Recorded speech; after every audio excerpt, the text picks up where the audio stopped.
Hello students, this is our science class and we are doing chapter periodic classification of elements of chemistry. We have done about atomic numbers के बारे में classification कैसे है वो हमने देखा था. एलिमेंट जो periodic table है उसके बारे में देखा था. अब what is classification? Make things easy. हम क्यों करते हैं क्लासिफिकेशन? क्या है, आपने 9th में डाइवर्सिटी ऑफ एनिमल्स भी देखा था. उसमें भी एनिमल्स को डिवाइड किया गया था ग्रुप में. क्यों किया गया था? क्योंकि उनके जो करेक्टर्स हैं या किसी भी चीज़ के हम करेक्टर्स फीचर्स देख के उनको एक ग्रुप में डाल देते हैं. या हम किसी शॉप में जाते हैं, वहाँ पर लाइक हमें साबुन लेनी है, वो एक अलग ही रैक में मिलेगी जहाँ पे सारी साबुन इकट्ठी है. ग्रुप क्यों किया जाता है, ग्रुपिंग क्यों की जाती है? क्योंकि इससे हम जो हम पढ़ते हैं उसके बारे में स्टडी करना या हमारा काम बहुत इजी हो जाता है. ठीक है, अब तक 118 एलिमेंट्स के बारे में हम जानते हैं.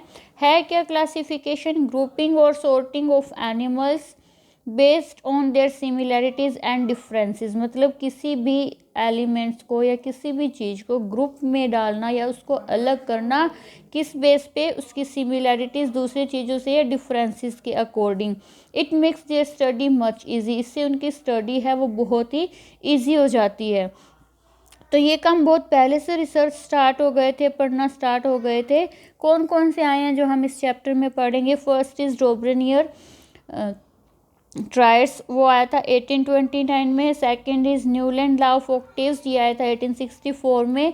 And third is Mendeleev laws, जो आया था 1869 में. और जो मेंडलीव लॉ है वो सबसे इम्पोर्टेंट है क्योंकि यही वो लॉ है जिसने हमारी मॉडर्न पीरियडिक टेबल हमें दी है या मॉडर्न पीरियडिक लॉ हमें दिया है, जो 1913 में आया था. और जो ये जिसने मॉडर्न पीरियडिक टेबल दी है वो इन्हीं का, मेंडलीव का ही शिष्य था.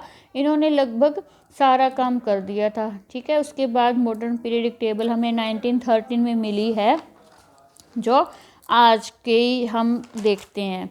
ठीक है, उसके बाद हम देखते हैं one by one. First is Dobereiner triads, 1829 में आया था. जैसा कि इसका नाम है ट्रायड्स, ट्राई वर्ड आ रहा है मतलब तीन. इन्होंने क्या किया था? 3 एलिमेंट्स का ग्रुप बना दिया था और उनकी प्रॉपर्टीज़ के बारे में बताया था. इस टाइम तक, जिस टाइम तक ये डोबरनर्स आए थे, तब तक 33 एलिमेंट्स से भी कम के बारे में हमें पता था. ठीक है, जब उन्होंने ये अटैम्प्ट किया या रिसर्च किया, उन्होंने क्या किया? मतलब विदाउट ऑर्डर उन्हें रखा. कैसे रखा? Atomic, increasing their atomic order.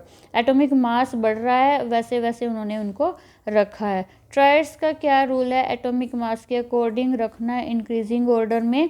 और जैसे ये सबसे छोटा है, फिर बड़ा है, फिर उससे बड़ा, उससे बड़ा, इस तरह से उन्होंने बनाए एटॉमिक मास के अकॉर्डिंग. उन्होंने 3 का ग्रुप बना दिया कि ये 3 है वो एक ग्रुप में है, ये 3 हैं वो एक ग्रुप में है, और ये 3 है वो एक ग्रुप में है. इनमें अच्छी बात क्या थी? उन्होंने कहा कि अगर हम फर्स्ट का ABC इनके नाम रख लिए हमने. ठीक है, तो इन्होंने कहा कि अगर हम A के और C के मास का टोटल करके एवरेज निकालते हैं तो वो बीच वाले का, सेंटर वाले का एटॉमिक मास आ जाता है.